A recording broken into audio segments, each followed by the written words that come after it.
আইসা পেপার পিছে এভাবে বসে আছি, তেল পাচ্ছি না। তেল দেবো, কিন্তু কয়টা বাজে দেবে এটা বলে না। তুই যদি তেল দে তাও আমার 3টা বাজবে তেল নিতে, আর আমার গাড়িতে 1 ফোঁটাও তেল নেই।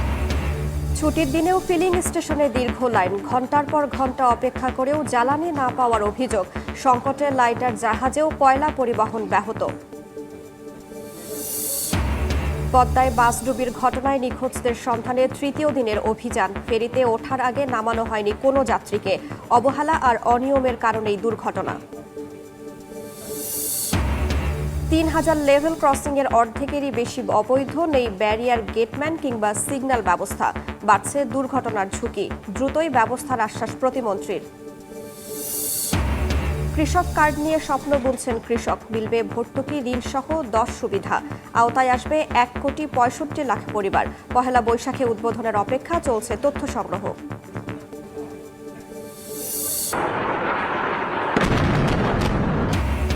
ইসরায়েলের বিভিন্ন শহরে ইরানের হামলা, রকেট ছুড়েছে হিজবুল্লাহ। ইস্পাহান ও খারভে পাল্টা হামলা। হরমুজ খুলতে তেহরানকে 6 এপ্রিল পর্যন্ত সময় দিলেন ট্রাম্প।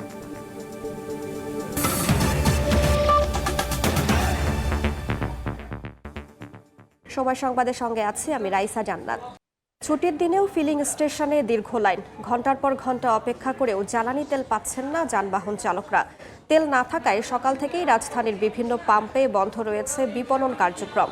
বিশেষ করে অন্যান্য সময় আসাদ গেটের 2 পাম্প ও তেজগাঁওয়ের একটি পাম্পে তেল সরবরাহ করতে পারলেও গতকাল রাত থেকে তারাও সরবরাহ করতে পারছে না। দীর্ঘ সময় অপেক্ষা করেও তেল না পাওয়ায় চরম ভোগান্তিতে পড়েছেন চালকরা। পাম্প কর্তৃপক্ষ বলছে তেল পাওয়া মাত্রই সরবরাহ শুরু করবেন তারা।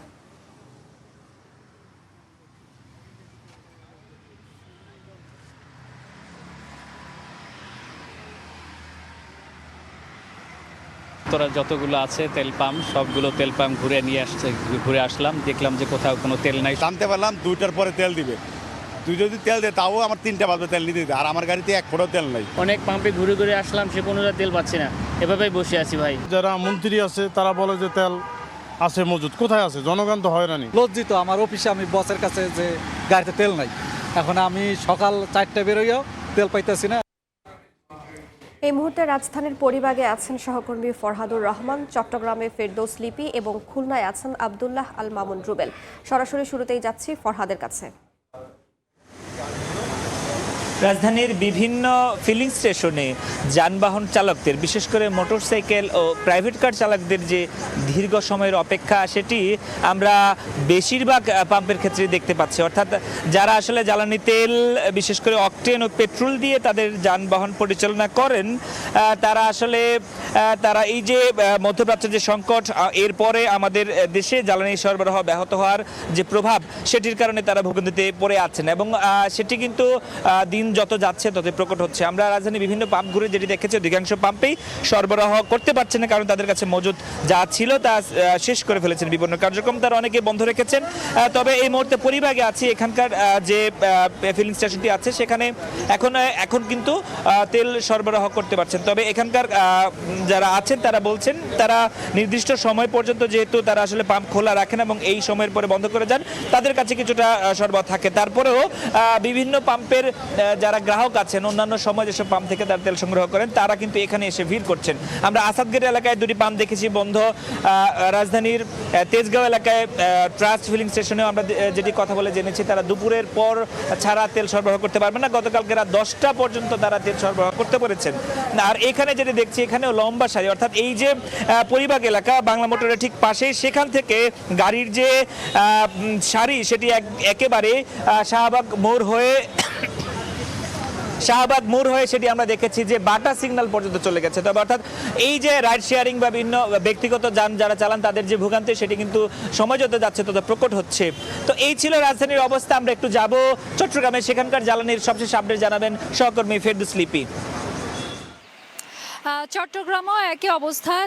সব পেট্রোল পাম্পে আমরা দেখেছি যে যানবাহনের দীর্ঘ সারি। ছুটির দিন হওয়ার পরও যারা গাড়ির চালক কিংবা মালিকরা আছেন, তারা বলছেন যে গতকাল বিকেল থেকে অনেকে পেট্রোল পাম্পগুলোর সামনে অপেক্ষা করছেন, কিন্তু এখন প্রায় বেলা 12টা বাজে, কিন্তু তারা জ্বালানি সরবরাহ পাচ্ছেন না। এবং চট্টগ্রাম নগরীতে আসলে যে জ্বালানির সংকট, সেখানে আমরা দেখেছি যে এখন যে পেট্রোল পাম্পটার সামনে আমরা দাঁড়িয়ে আছি, কিউসি, বলি, এই পেট্রোল পাম্প কিন্তু অন্যান্য সময় কিছুটা হলেও জ্বালানি সরবরাহ করেছে, কিন্তু আজকে এই পেট্রোল পাম্পটাও জ্বালানি সরবরাহ করছে না। এবং আপনারা দেখছেন যে মোটরসাইকেল এবং কার সহ বিভিন্ন ধরনের যানবাহনের যে দীর্ঘ লাইন, এই লাইনটা কিন্তু প্রায় আধা কিলোমিটার চলে গেছেন। এবং যারা চালক আছেন, মালিকরা আছেন, তাদের সাথে আমরা কথা বলেছি। তারা বলছেন যে নগরীর সবগুলো পেট্রোল পাম্পে একই অবস্থা এবং তারা আসলে একজন 5-6টা পেট্রোল পাম্প ঘুরে কিন্তু এই যে পেট্রোল পাম্প এটার সামনে এসে দাঁড়িয়েছেন। এবং পেট্রোল পাম্পের পক্ষ থেকে জানানো হচ্ছে হয়তো বা 2টার পর তাদেরকে তেল সরবরাহ করা হবে, যদিও এখনো নিশ্চিত করে কিন্তু তারা বলছে না। এবং এই ক্ষেত্রে আপনারা জানেন যে যারা আসলে পাঠা উবার চালায় তারা একটা তীব্র সংকটে আছে। এর বাইরে যাদের ব্যক্তিগত যানবাহন আছে তারাও বলছেন যে জ্বালানি সরবরাহ না পাওয়ার কারণে তারা আসলে কোনো ধরনের কাজ করতে পারছেন না, কোথাও যেতে পারছেন না। এবং তাদের দাবি হচ্ছে সরকারের পক্ষ থেকে বলা হচ্ছে যে পর্যাপ্ত জ্বালানি আছে, তাহলে পেট্রোল পাম্পগুলো কেন সরবরাহ করছেন না, এই প্রশ্ন তারা রাখছেন। এবং আপনাদেরকে সর্বশেষ একটি তথ্য জানাতে চাই যে গতকাল বিকেলবেলা অর্থাৎ বৃহস্পতিবার বিকেলবেলা চট্টগ্রাম বন্দরে কিন্তু প্রায় 30,000 টন যে পরিশোধিত জ্বালানি নিয়ে আরেকটি জাহাজ ভিড়েছে বলে আমাদেরকে জানিয়েছেন বন্দর কর্তৃপক্ষ। তো সেই সরবরাহটা যদি পেট্রোল পাম্পগুলো পায় তাহলে কিছুটা সংকট হয়তো কাটবে। তো এই ছিল আমার কাছে চট্টগ্রাম নগরী থেকে সর্বশেষ। আমরা খুলনায় চলে যাব, আমাদের সহকর্মী রুবেল আছেন, তিনি সেখানকার পেট্রোল পাম্পগুলোর খবর জানাবেন। গত কয়েকদিনের ধারাবাহিকতায় খুলনার বিভিন্ন পেট্রোল পাম্পে কিন্তু জ্বালানি তেলের সংকট এবং দীর্ঘ লাইন সেটি কিন্তু আজও অব্যাহত রয়েছে। আমরা দেখেছি আজ সকাল থেকেই কিন্তু নগরীর এই পাওয়ার হাউস মোড় এলাকায় পাশাপাশি রাস্তার দুই পাশে 2টি পাম্প রয়েছে এবং 2টি পাম্পেই কিন্তু আমরা যানবাহনের দীর্ঘ লাইন দেখতে পাচ্ছি। এই 2টি পাম্পের মধ্যে কেসিসি পেট্রোল পাম্প যেটি সেটি কিন্তু এই কিছু সময় আগে অর্থাৎ দুপুর 11:30টার দিকে তেল সরবরাহ শুরু করেছে। মূলত গতকাল ডিপো থেকে, গতকাল সরকারি ছুটির দিন থাকায়, স্বাধীনতা দিবসের ছুটি থাকায় কিন্তু ডিপো থেকে তেল সরবরাহ করা হয়নি। এর ফলে কিন্তু অধিকাংশ পেট্রোল পাম্পে গতকাল তেল ছিল না এবং সেই তেল কিন্তু আজ সকালে ডিপো থেকে এসে পৌঁছানোর পর তেল লোড দেওয়ার পরে দুপুর 11:30 থেকে তেল সরবরাহ শুরু হয়। আমরা দেখতে পাচ্ছি এই যে দীর্ঘ লাইন, এটি কিন্তু আমরা সকাল 10টা থেকে এখানে দেখেছি। পাশাপাশি রাস্তার ঠিক অন্য প্রান্তেও কিন্তু আমরা লম্বা লাইন দেখতে পাচ্ছি। এই পাম্পে কিন্তু আমরা সকাল 10:30 থেকে তেল সরবরাহ শুরু হয়েছে এমনটি জানতে পেরেছি। এখানকার পেট্রোল পাম্পের মালিক কর্তৃপক্ষ তারা আসলে জানিয়েছেন যে চাহিদা মতো ডিপো থেকে সরবরাহ না পাওয়ায় তারা কিন্তু আসলে তেল দিতে পারছেন না এবং এই যে পাম্প, সেই পাম্পে কিন্তু শুধুমাত্র পেট্রোল এবং ডিজেল দেওয়া হচ্ছে এবং অকটেন দেওয়া হচ্ছে না। তারা জানিয়েছেন যে ডিপো থেকে আসলে তেল সরবরাহের জন্য তারা চাহিদা দিচ্ছেন, কিন্তু সেই চাহিদা আসলে পূরণ করতে পারছেন না। রেশনিং পদ্ধতিতে কিন্তু আসলে তাদেরকে এই তেল সরবরাহ করা হচ্ছে, ফলে সংকট থেকে যাচ্ছে। সবশেষ 2000 লিটার পেট্রোল কিন্তু তারা ডিপো থেকে পেয়েছেন এবং সেটি কিন্তু অল্প সময়ের মধ্যে শেষ হয়ে যাবে। এই 2টি পেট্রোল পাম্প বাদেও আমরা খুলনাতে অন্যান্য যে পাম্পগুলো রয়েছে সেখানেও আসলে খোঁজ নিয়েছি। অধিকাংশ পেট্রোল পাম্প কিন্তু এখনো বন্ধ রয়েছে বা তেল না থাকার কারণে কিন্তু আসলে সরবরাহ করতে পারছে না। ফলে যারা এখানে চালক রয়েছেন তারা কিন্তু বড় ধরনের ভোগান্তিতে পড়েছেন এবং তারা বলছেন যত দ্রুত সম্ভব এটি সমাধান আসলে তারা আসলে চান। তো আমার কাছে এই ছিল খুলনা থেকে জ্বালানি তেল সংকট নিয়ে সবশেষ। জ্বালানি তেলের খবর জানাতে সরাসরি যুক্ত ছিলাম খুলনা, চট্টগ্রাম ও ঢাকায়। প্রয়োজনীয় জ্বালানির অভাবে চরম সংকটে পড়তে যাচ্ছে চট্টগ্রাম বন্দর থেকে লাইটার জাহাজে দেশের বিভিন্ন অঞ্চলে পণ্য পরিবহন ব্যবস্থা। বেশি সমস্যায় পড়েছে বিদ্যুৎ কেন্দ্রের জন্য আমদানিকৃত কয়লা পরিবহন করা লাইটার জাহাজগুলো। প্রতিদিন 3 লাখ লিটার চাহিদার বিপরীতে মিলছে 1 লাখ লিটারেরও কম জ্বালানি। কয়লা সংকটে বিদ্যুৎ উৎপাদন বিঘ্ন হওয়ার শঙ্কা দেখা দিয়েছে। সাক্ষর টুপুর ক্যামেরায় বিস্তারিত জানাচ্ছেন কমল দে। বাংলাদেশে বর্তমানে সচল কয়লা ভিত্তিক 6টি বিদ্যুৎ কেন্দ্রের মধ্যে শুধুমাত্র মাতার বাড়ি ছাড়া বাকি 5টি কেন্দ্রে লাইটার জাহাজের মাধ্যমে জ্বালানি হিসেবে ব্যবহৃত কয়লা সরবরাহ করা হয়। মাসে যার পরিমাণ অন্তত 8.5 লাখ মেট্রিক টন। আর চট্টগ্রাম বন্দর দিয়ে আমদানি করা এসব কয়লা নৌপথে বিদ্যুৎ কেন্দ্রে পৌঁছাতে 400 থেকে 420টি লাইটার জাহাজের প্রয়োজন। কিন্তু সাম্প্রতিক সময়ে ডিজেলের অভাবে বিদ্যুৎ কেন্দ্রে কয়লা সরবরাহ অনেকটা দুরূহ হয়ে পড়েছে। কয়লা যখন পরিবহনে ব্যাহত হবে তখন বিদ্যুৎ উৎপাদনও কিন্তু ব্যাহত হবে। তো বিদ্যুৎ উৎপাদন যখন ব্যাহত হবে তখন অটোমেটিকলি লোডশেডিং একটা আমরা পড়ব বলে আমার মনে হচ্ছে। মূলত বিশাল আয়তনের কারণে যেসব জাহাজ বন্দরের প্রধান জেটিতে বার্থিংয়ের সুযোগ থাকে না, সেসব মাদার ভেসেল বন্দরের নৌসীমা অর্থাৎ মহেশখালী এবং কুতুবদিয়ায় অবস্থান নিয়ে লাইটার জাহাজে পণ্য খালাস করে। চট্টগ্রাম বন্দর থেকে বিভিন্ন রুটে চলাচলকারী লাইটারের জাহাজ রয়েছে 1200-র কাছাকাছি। বাংলাদেশের পুরো নৌপথে শুধুমাত্র চট্টগ্রাম, ঢাকা এবং মোংলায় ফ্লোটিং জেটির মাধ্যমে লাইটারের জাহাজে জ্বালানি সরবরাহ করা হয়। এর মধ্যে প্রতিদিনই অন্তত 3 থেকে 4 লাখ লিটার জ্বালানি প্রয়োজন। পদ্মা মেঘনা যমুনার ডিলাররা আমাদেরকে বলতেছে ওরা পদ্মা মেঘনা যমুনা থেকে তেল পাচ্ছে না, বিদায় আপনাদেরকে আমরা তেল দিতে পারতেছি না। প্রতিদিন মনে করেন ওয়াটার সেলে যদি আপনার 100 জাত বরাদ্দ হয় 4 লাখ লিটার লাগে, হয়তো সেখানে আপনি 20,000 30,000 পাচ্ছেন। সেটা লোড করে আসে বসে থাকে 3 দিন 4 দিন। জ্বালানি সংকটের কারণে লাইটার জাহাজগুলো বহির্নোঙরে অবস্থানরত মাদার ভেসেলের কাছে পৌঁছাতে না পারলে পণ্য লোড আনলোডে ধীরগতির আশঙ্কা করছে বন্দর কর্তৃপক্ষ। এক্ষেত্রে প্রয়োজনীয় জ্বালানি সরবরাহের অনুরোধ জানিয়ে চিঠি দেওয়া হয়েছে বিপিসিকে। বিপিসি কর্তৃপক্ষকে ইতিমধ্যে জানিয়েছি যাতে লাইটার জাহাজগুলো তাদের যদি কোনো জ্বালানি সংকট থাকে সেটা যেন তাদের চাহিদা অনুযায়ী দ্রুততম সময় তাদেরকে প্রোভাইড করা হয়। চট্টগ্রাম বন্দরে বর্তমানে 96টি জাহাজের অবস্থান রয়েছে।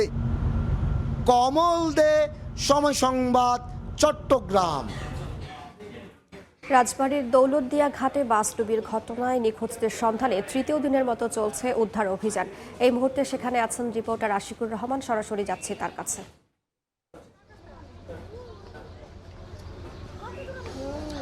এই দুর্ঘটনায় এখনো পর্যন্ত ঠিক কতজন যে নিখোঁজ হয়েছে তার নির্দিষ্ট কোনো পরিসংখ্যান নেই। রাজবাড়ীর বালিয়াকান্দি উপজেলার শ্যামসুন্দরপুর এলাকার মুক্তা বেগম নামে এক নারী, তিনি জানিয়েছেন যে ফায়ার সার্ভিসকে জানিয়েছেন যে তার ভাই ইটভাটা শ্রমিক রিপন, সেই রিপন এখানে নিখোঁজ আছে। এই একজন নিখোঁজের তথ্যই আপাতত জানা যাচ্ছে। আমি সকাল থেকেই এই দৌলতদিয়ার 3 নম্বর ফেরিঘাটে আছি। এখানে আমাদের চোখেও কোনো স্বজনদের উপস্থিতি কিন্তু লক্ষ্য করা যায়নি যে স্বজনরা এখানে আছে। উৎসুক জনতা মাঝে মাঝে আসছে, এসে দেখছে, এর বাইরে কিন্তু স্বজনদের কোনো উপস্থিতি আমরা দেখছি না। এবং এই যে একজন নিখোঁজ আছে, এই একজন নিখোঁজের তথ্যের ভিত্তিতেই সকাল 8:15 থেকে ফায়ার সার্ভিসের ডুবুরি দল, কোস্টগার্ডের এবং নৌবাহিনীর আরও 2টি ডুবুরি দল সকাল 8:15 থেকে এখানে কাজ করছে। কিছুক্ষণ আগে BIWT এর একটি ডুবুরি দল এখানে এসে অংশ নিয়েছে। তারা মূলত সকাল থেকেই কাজ করছিলেন স্পিড বোটে করে, কয়েকটি দলে বিভক্ত হয়ে তারা দেখছিলেন যে কোনো মরদেহ কি নদীতে ভেসে আছে কিনা। যেহেতু 40 ঘন্টা পার হয়ে গেছে এই দুর্ঘটনাটির, তারা দেখছিলেন যে কোনো মরদেহ ভেসে আছে কিনা। এই যে কিছুক্ষণ আগে ডুবুরিরা যখন দেখলেন যে না, নদীতে কোনো মরদেহ ভেসে নেই, তখন তারা কিছুক্ষণ আগে হচ্ছে যে এই নদীর ভেতরে তারা নেমেছেন। তারা ডুবুরির দলের সদস্যরা এই মরদেহ খোঁজার জন্য। তো এখনো পর্যন্ত এই ঘটনায় 26টি মরদেহ উদ্ধার করা হয়েছে। গতকালই 26টি মরদেহ স্বজনদের কাছে হস্তান্তর করা হয়েছে। তো এই ছিল আমার কাছে রাজবাড়ী থেকে সর্বশেষ। সরাসরি যুক্ত ছিলাম রাজবাড়ীর দৌলতদিয়া ঘাটে। একগুচ্ছ অবহেলা, দায়িত্বহীনতা আর নিয়ম ভাঙার নির্মম প্রতিচ্ছবি হয়ে থাকবে দৌলতদিয়া ঘাটের বাস দুর্ঘটনা। প্রতিটি ধাপে নিরাপত্তা নিশ্চিত করার কথা থাকলেও মানা হয়নি কোনো নিয়ম। তাহলে প্রশ্ন, এত অপমৃত্যুর দায় কার? তদন্ত কমিটি কি সত্যি প্রকৃত কারণ উদ্ঘাটন করবে, নাকি মিলিয়ে যাবে কাগজের স্তূপে? দৌলতদিয়া ফেরিঘাট ঘুরে নুরুল আলম নয়নের তোলা ছবিতে রায়দুল ইসলাম শুভর রিপোর্ট। 25 মার্চ বিকেলের শেষ আলোয় সৌহার্দ্য পরিবহনের অধিকাংশ যাত্রীর জীবন প্রদীপ নিভে যাবে। কে ভেবেছিল? কিন্তু হাই, অনিয়মের বেড়াজালে শেষোত্তক পৃথিবী ছাড়তে হলো তাদের। দুর্ঘটনার পরপরই শুরু হয় উদ্ধার তৎপরতা। স্থানীয়দের সঙ্গে নিয়ে নদীতে ঝাঁপিয়ে পড়েন ফায়ার সার্ভিস ও নৌবাহিনীর ডুবুরিরা। এক পর্যায়ে বেরিয়ে আসতে থাকে হতভাগ্য যাত্রীদের নিথর দেহ। এ দুর্ঘটনায় স্পষ্ট নিয়ম ভাঙার একাধিক চিত্র। ঘটনাস্থলে ভিডিওতে দেখা যায় বাসটিতেও তখন যাত্রী ছিল। অথচ ফেরিতে যানবাহন ওঠানোর প্রোটোকল অনুযায়ী ঝুঁকিপূর্ণ অবস্থায় যাত্রী নামিয়ে দেওয়া বাধ্যতামূলক। শুধু তাই নয়, ফেরিতে ওঠার আগে লাইফ জ্যাকেট ব্যবহারের নির্দেশনাও মানা হয় না। ঘাটেও ছিল না কোনো নিরাপত্তা বেষ্টনী, ছিল না কোনো শক্ত গার্ডরেল বা জরুরি স্টপার। 2 সপ্তাহ আগে ওই পাশে একটা তেলের ট্রাক পড়ে গিয়েছে। আমরা যেখানে নামা হয় গাড়িগুলা, সেখানে বড় বড় গর্ত থাকে। 2019 সালে দৌলতদিয়া পাটুরিয়া ঘাট উন্নয়ন ও আধুনিকায়ন প্রকল্পের আওতায় 1351 কোটি টাকা বরাদ্দ দেওয়া হয়। অথচ 7 বছর পরও তার কোনো কাজ দৃশ্যমান হতে দেখা যায়নি। এই দুর্ঘটনার অন্যতম কারণ হিসেবে দেখা যাচ্ছে যে এই যে সড়কটি সেটি বন্ধ থাকলেও এই সড়ক ধরেই কিন্তু সোজা পথে চলে গিয়েছিল বাসটি, এবং যাত্রী ওঠানামার জন্য যে নিরাপত্তা রাখার কথা হয়েছিল সেটি বিআইডব্লিউর পক্ষ থেকে কোনো কিছুই মানা হয়নি। অভ্যন্তরীণ নৌ চলাচল আইন 2019 অনুযায়ী যাত্রী নিরাপত্তা নিশ্চিতে বিআইডব্লিউটিএ বাধ্য। অ্যাপ্রোচ রোডের ত্রুটি, তদারকির অভাব এবং অব্যবস্থাপনার এই মর্মান্তিক পরিস্থিতি দুর্ঘটনার অন্যতম কারণ। ফেরি লোড হয়ে গেছে, গাড়িগুলো 2টা গাড়ি বেশি ছিল, আপনার সোয়ার্দ আর লালন। তখন এই গাড়িগুলো এই কর্তৃপক্ষ তারা বলছে যে আপনারা সাইড করে রাখেন, পরবর্তী ফেরি আসলে আপনারা উঠে যান। তো গাড়ি আর কি আলোট হতে পারে নাই। দুর্ঘটনার পর 2টি আলাদা তদন্ত কমিটি গঠন করেছে সরকার। তবে প্রশ্ন থেকেই যায়, এই কমিটি কি সত্যি দায় নির্ধারণ করবে, নাকি তদন্ত প্রতিবেদনও চাপা পড়বে বরাবরের মতো? স্বজন হারানো দুর্ভাগাদের একটাই চাওয়া, দায়রা যাতে সাজার আওতায় আসে। রাইদুল ইসলাম শুভ, সময় সংবাদ, দৌলতদিয়া, রাজবাড়ী। দেশের 3000 কিলোমিটার রেলপথের প্রতি কিলোমিটারে একটি করে লেভেল ক্রসিং, যার মধ্যে 1500-এরও বেশি অবৈধ। বিভিন্ন প্রতিষ্ঠান নিজেদের প্রয়োজনে রেলের অনুমতি ছাড়াই বানিয়েছে এসব ক্রসিং। অবৈধ এসব ক্রসিংয়ে নেই ব্যারিয়ার, গেটম্যান কিংবা সিগন্যাল ব্যবস্থা। ফলে উন্মুক্ত এসব ক্রসিং হয়ে উঠেছে মৃত্যুফাদ। রেলের লেভেল ক্রসিং নিয়ে নাজমুস সালেহীর 2 পর্বের বিশেষ প্রতিবেদনে আজ দেখবেন প্রথম পর্ব। সড়কের মাঝখানে এ যেন মৃত্যুফাদ। তীব্র গতিতে ছুটে চলা ট্রেন আর সড়ক পথের বাহন মিলেছে একই মোহনায়। একটু অসতর্কতায় ঘটতে পারে ভয়াবহ দুর্ঘটনা। অথচ এখানে নেই কোনো ব্যারিকেড, গেটম্যান কিংবা সিগন্যাল ব্যবস্থা। কোনো সিগন্যাল নাই, কোনো কিছু নেই, হুট করে গাড়ি ঢুকে পড়ে। এখানে প্রায় 20 বছর থেকে গেট নাই, এখানে দুর্ঘটনা প্রায় ঘটে। দেশে 3000 লেভেল ক্রসিং এর মধ্যে 50%-এরও বেশি অবৈধ। নিজেদের প্রয়োজনে কারা ব্যক্তি উদ্যোগে এসব গড়ে তুলেছে তা জানা নেই রেলওয়ের। সাইনবোর্ড ঝুলিয়ে যেন সব দায় শেষ। মাঝখানে যায় এরা আটকে বললেই ট্রেন তো আসলো, তখন তো আর বাইরের কোনো উপায় নাই। অ্যাক্সিডেন্ট হওয়ার পরে একটা আপনার গুন্ডি দিয়ে গেছে, এটাও আপনার সময় মতো বাজে না, আপনার গাড়ি যাওয়ার পরে বাজে। অবৈধ এসব উন্মুক্ত লেভেল ক্রসিং এর প্রতিটি মৃত্যুফাদ। ট্রেন যাওয়া আসার সময় স্থানীয় জনগণ হাতের ইশারায় সতর্ক করেন সড়ক পথের যাত্রীদের। যারা দোকানে বসে থাকে তারাই কয় যে গাড়ি এতে থামো থামো থামো, এইভাবে থামায়। সতর্ক আমরা না করি, নগদ অ্যাক্সিডেন্ট হবো। নিজ নিজ দায়িত্ব পার করে গাড়ি এরপরেও দুর্ঘটনা ঘটে। রেল বিশেষজ্ঞরা বলছেন, অবৈধভাবে গড়ে তোলা বেশিরভাগ লেভেল ক্রসিংই অপ্রয়োজনীয়। এসবের কারণে গতি কমছে ট্রেনের, বাড়ছে দুর্ঘটনা। তাই এগুলো দ্রুত বন্ধের পরামর্শ তাদের। যেখানে যানবাহনের ফ্রিকোয়েন্সি একেবারেই কম, জরিপ করে সেটা যদি অপ্রয়োজনীয় মনে হয় তাহলে আমি মনে করি এসব বন্ধ করে দেওয়া উচিত। কারণ ঝুঁকি নিয়ে চলার মানেই যে কোনো সময় দুর্ঘটনা হতে পারে। রেল প্রতিমন্ত্রী বলছেন, শিগগিরই এ কাজের উদ্যোগ নেওয়া হবে। ওই রেল ক্রসিংগুলিকে সক্ষমতা আনতে হবে যাতায়াতের জন্য, অথবা এগুলিকে বন্ধ করে দিতে হবে, এবং সেই কাজটি করার জন্য আমরা রেল কর্তৃপক্ষ বলেছি। সারা দেশে রেলের বৈধ লেভেল ক্রসিং এর 80%ই ঝুঁকিপূর্ণ, আর 40%ই নেই প্রয়োজনীয় গেটম্যান। এটি রেলের একটি বৈধ লেভেল ক্রসিং। এখানে গেটম্যান থাকলেও নেই গাড়ি আটকানোর জন্য কোনো রকমের ব্যারিকেড। ফলে এরকম সামান্য দড়ি দিয়ে চলছে যাত্রী পারাপারের কাজ। যোগাযোগ বিশেষজ্ঞরা বলছেন, যদি সারা দেশের লেভেল ক্রসিংগুলোকে আধুনিকায়ন করা না যায় অথবা বন্ধ করে দেওয়া না যায় অবৈধ লেভেল ক্রসিংগুলো, তাহলে প্রতিনিয়ত বাড়বে দুর্ঘটনা, বাড়বে মৃত্যু। নাজমুস সালেহী, সময় সংবাদ, টঙ্গী, গাজীপুর। বিএনপি সরকারের প্রতিশ্রুত কৃষক কার্ড নিয়ে স্বপ্ন বুনছেন কৃষকরা। যে কার্ডের আওতায় দেশের 1,65,00,000 কৃষক পরিবার প্রাথমিকভাবে পাবেন ভর্তুকি, ঋণ, ন্যায্য মূল্যে উপকরণ ও সেচ সহ 10 ধরনের সুবিধা। কৃষি অর্থনীতিবিদরা বলছেন, স্বচ্ছতা ও জবাবদিহির মাধ্যমে কর্মসূচি বাস্তবায়ন হলে বাড়বে কৃষি পণ্যের উৎপাদন। খাদ্যের স্বনির্ভর করার পাশাপাশি খুলে দেবে রপ্তানির পথ। ফরহাদুর রহমানের রিপোর্ট, ছবি তুলেছেন ওমর ফারুক। প্রায় 40 বছর ধরে কৃষি কাজ করেন কেরানীগঞ্জের জয়নাল মিয়া। পারিবারিক সূত্রে কৃষিকেই পেশা হিসেবে বেছে নিয়েছেন। আগাগোড়া কৃষিকাজকে ধারণ করা এই কৃষক এত বছরেও পাননি সরকারি কোনো সুবিধা, রয়েছে অভিযোগও। পায় ওই যে যারা ওই যে মেম্বার থেকে কিছু কিছু লোকেরা মেম্বার দেয়, সরকারের কোনো অনুদান আমাদের কাছে আসে না, আজ পর্যন্ত আমরা দেখি নাই। জয়নাল বা আব্দুল হাইয়ের মতো কৃষকরা এবার আশায় বুক বেঁধেছেন বিএনপি সরকারের নির্বাচনী ইস্তেহারে দেয়া প্রতিশ্রুত কৃষক কার্ড নিয়ে। এইবার যদি পাই আবার বিএনপি সরকার আইলো পাইলাম। সরাসরি যদি চাষির হাতে দেয় তাহলে মনে করেন যে চাষিরা কিছু করতে পারবো। কৃষি খাতে সরকারি ভর্তুকি, ঋণ ও প্রণোদনার মতো সুবিধা কৃষকের কাছে সহজে পৌঁছে দিতে আসছে পহেলা বৈশাখ কৃষক কার্ড বিতরণের উদ্বোধন করবেন প্রধানমন্ত্রী তারেক রহমান। কর্মসূচির আওতায় আসবে দেশের 1,65,00,000 কৃষক। প্রাথমিকভাবে কৃষক কার্ড বিতরণে ব্যয় ধরা হয়েছে 4 বছরে 681 কোটি টাকা। কৃষি সম্প্রসারণ অধিদপ্তরের তথ্য অনুযায়ী ন্যায্য মূল্যে কৃষি উপকরণ, সরকারি ভর্তুকি, প্রণোদনা, ন্যায্য মূল্যে সেচ সুবিধা সহ কার্ডের আওতায় প্রাথমিকভাবে 10 ধরনের সুবিধা পাবেন কৃষক। দেশের 10টি উপজেলার 10টি কৃষি ব্লকে পরীক্ষামূলকভাবে তথ্যপদ্ম সংগ্রহের কাজ চলছে। কৃষকের আয়, জমির মালিকানা ও আর্থিক অবস্থা বিবেচনায় নিয়ে 5 শ্রেণীতে অন্তর্ভুক্ত করা হবে তাদের। ছোট কৃষক কৃষি অর্থনীতিবিদরা বলছেন, সঠিকভাবে এই কার্ড বিতরণ হলে বাড়বে খাদ্যসহ কৃষি পণ্যের উৎপাদনশীলতা। কৃষকের উৎপাদনের ক্ষেত্রে যে প্রতিবন্ধকতা, সেই প্রতিবন্ধকতা দূর হবে বলে আমরা আশা করি এবং তাতে করে খাদ্যের উৎপাদন বৃদ্ধি পাবে। কৃষকদের ডিজিটাল ডেটাবেজ, স্বচ্ছ যাচাই বাছাই প্রক্রিয়া, কঠোর তদারকি এবং ভর্তুকি বিতরণে জবাবদিহি নিশ্চিতের পরামর্শও দিচ্ছেন বিশ্লেষকরা। দেশের কৃষি খাতে নতুন এক সম্ভাবনার দুয়ার খুলতে যাচ্ছে বিএনপি সরকারের প্রতিশ্রুত কৃষক কার্ড। বিশেষজ্ঞরা বলছেন, এই উদ্যোগ সঠিকভাবে বাস্তবায়ন করা গেলে এ সকল কৃষকদের মর্যাদা বাড়ার পাশাপাশি কৃষি হয়ে উঠবে প্রযুক্তি নির্ভর ও লাভজনক।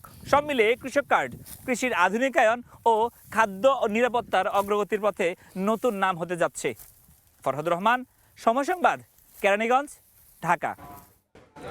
ঈদের পর এখনও বেচাকেনায় জমে ওঠেনি রাজধানীর নিত্যপণ্যের বাজার, তবে দাম বেড়েছে সবজি, মুরগির।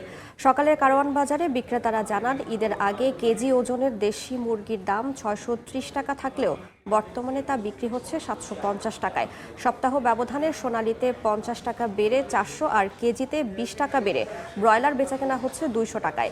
এদিকে বাজারে ক্রেতা কম থাকলেও প্রায় সব ধরনের সবজির দামই কেজিতে 20 টাকা পর্যন্ত বেড়েছে। দামের এই ঊর্ধ্বমুখী প্রবণতার কারণ হিসেবে জ্বালানি সংকটে পরিবহন ব্যয় বৃদ্ধিকে সামনে আনছেন বিক্রেতারা।